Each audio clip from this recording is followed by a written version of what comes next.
Platitudes are ugly. On the surface, they're supposed to comfort the other person, but often enough, platitudes are more about comforting me than the person who needs the comfort. We say things like, don't worry, don't cry. And it may come from a good place. It may come from, I want to comfort you. But really, what we're saying is, your tears are making me uncomfortable. So stop crying so that I can feel better. They're not really good. And unfortunately, the same thing can be both a platitude and something that is actually meant well and actually does comfort. It in some ways it can be very situational and based on relationship. But Jesus has never met this widow before, at least as far as we know.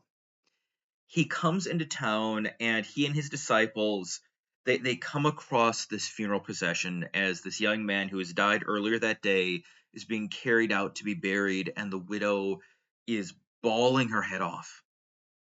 When the Lord saw her, his heart went out to her and he said, "Don't cry." I'm sorry, that is not something that I would want to share with someone who is grieving. Don't cry. Well, why not? I hurt. I am grieving for my loved one. They are gone. But this is Jesus. Jesus who does all things well. He's not giving a platitude. He's not telling her this so that he can feel comfortable. He's not doing it because she's embarrassing herself. No, because he knows what is about to come. Jesus comes up to her and says, "Don't cry," because he's about to bring life to death.